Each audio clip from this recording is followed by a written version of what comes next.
Rithvik Pranav. Martial ஆர்ட்ஸில் 7 வருஷமாக சிலம்பம் படிக்கிறேன். நான் வேளாண்மை ஸ்கூலில் 10வது படிக்கிறேன். நாங்கள் ஸ்ரீலங்கா இன்டர்நேஷ்னல் மேட்ச் போயிருந்தோம். அங்கே எல்லா கேட்டகரியிலும் நாங்கள் பார்ட்டிசிபேட் பண்ணி 66 பதக்கங்கள் வென்று அங்கே மேட்ச் ரொம்ப டஃப்பாக இருந்துச்சு. நாங்கள் கரெக்டாக விளாண்டு கரெக்டாக மெடல் அடித்தோம். நன்றி. அனைவருக்கும் வணக்கம். கோவை மாவட்டத்திலிருந்து முல்லை தற்காப்பு கலைக்கழகத்துடைய தலைமை பயிற்சியாளர் பிரகாஷ்ராஜ் பேசுகிறேன். எங்களுடைய பயிற்சி பள்ளியிலேருந்து 24 மாணவர் வந்துட்டு இந்த சர்வதேச சிலம்ப போட்டிக்கு வந்து தேர்வாகி இன்னைக்கு இப்போ போட்டியில் கலந்துக்கிட்டு இன்னைக்கு வெற்றி பெற்று வந்திருக்காங்க. மொத்தம் பார்த்தீங்கன்னாக்கா ஒரு 66 பதக்கங்கள் வென்று இன்னைக்கு சாதனை படுத்திருக்காங்க பிள்ளைய.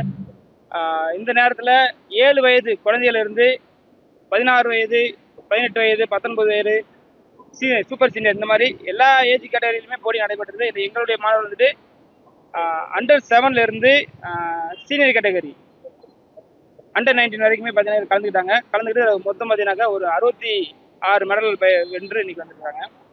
இது வந்துட்டு பார்த்தீங்கன்னாக்கா எங்களுடைய பயிற்சி மையங்கள் எங்கெங்க இருக்கு அப்படின்னாக்கா கோவை மாவட்டத்துக்குள்ள ஒரு சேரன் மாநகர், கணபதி மாநகர், அப்புறம் பார்த்தீங்கன்னாக்கா மணியக்காரம்பாளையம், கூரம்பாளையம் சொல்லி இப்படி வெவ்வேறு இடங்களில் பயிற்சி பண்ணிட்டு இருக்கோம். அது போக திருப்பூர் மாவட்டங்களையும் நாங்கள் பயிற்சி பிரத்யேகமாக மாணவர்கள் பயிற்சி கொடுத்துட்ருக்கோம். ஸோ நம்ம மாணவர்கள் வந்துட்டு பார்த்தீங்கன்னாக்கா விளையாட்டில் அதாவது ஸ்போர்ட்ஸாகவும் சொல்லிக் கொடுத்துருவோம், தற்காப்பாகவும் சொல்லிக் கொடுப்போம். இது வந்து நிறைய ஊக்கப்படுத்தக்கூடிய பிள்ளைகளை ஊக்கப்படுத்துறதுமாக நாங்கள் சொல்லிக் கொடுத்துருக்கோம். இந்த நேரத்தில் கவர்மெண்ட் கிட்ட நம்ம கவர்மெண்ட் அவங்க நம்ம ஒரு கோரிக்கை வைக்கணும்னு முடிவு நினைச்சிருக்கோம். என்ன அப்படின்னாக்கா 3% இடஒதுக்கீடு கேட்டிருந்தோம், அதை செஞ்சு கொடுத்தாங்க. அதே மாதிரிட்டு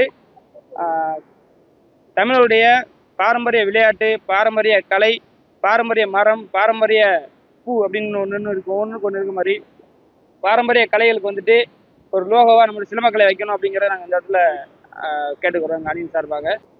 தங்க பதக்கங்களும் 22 வெள்ளி பதக்கங்களும் 12 வெண்கல பதக்கங்களும் வென்றிருக்காங்க எங்களுடைய மாணவர்கள். இந்த போட்டி வந்து யார் நடத்தினாங்க அப்படின்னாக்கா இலங்கையில் உள்ள ஸ்ரீலங்கா சிலம்பம் ஃபெடரேஷன்லேருந்து நடத்தினாங்க. இந்த போட்டி வந்து பார்த்தீங்கன்னாக்கா வெவ்வேறு நாடுகளும் கலந்துக்கிட்டாங்க. ஸ்ரீலங்கா, இந்தியா, கத்தார், மலேசியா இது மாதிரி போன்ற நாடுகளும் கலந்துக்கிட்டாங்க. சுமார் ஒரு 250 மாணவர்கள் வரைக்கும் இதில் கலந்துக்கிட்டாங்க. அடுத்த கட்டமாக பார்த்தீங்கன்னாக்கா பிள்ளை வந்து இதில் விளையாடி வின் பண்ணக்கூடிய பிள்ளைய அடுத்து செலக்ஷன் ஆகி அடுத்து மலேசியா நடக்கக்கூடிய போட்டிகளுக்கு நாங்கள் ரெடியாகிட்டு இருக்கோம். அனைவருக்கும் வணக்கம்.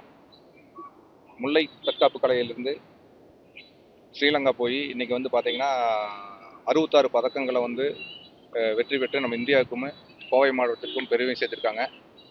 அந்த பெருமைக்குரியவர் வந்து நம்ம அந்த சிலம்பம் மாஸ்டர் வந்து ஃபஸ்ட்டு அவருக்கு ஒரு நன்றிகள் சொல்லிக்கிறோம். ஏன்னா இந்த அழிஞ்சு போகிற கலைகளை வந்து முன்னெடுத்து பண்ணி இந்த மாதிரி வந்து பதக்கங்களை கொண்டு வர்றதுக்குமே அதுக்கான பெற்றோர்கள் வந்து முழு முயற்சியுடன் இங்கே இருக்கிற பெற்றோர்கள் 8வது வார்டில் வந்து இந்த பயிற்சி மையம் இருக்குது.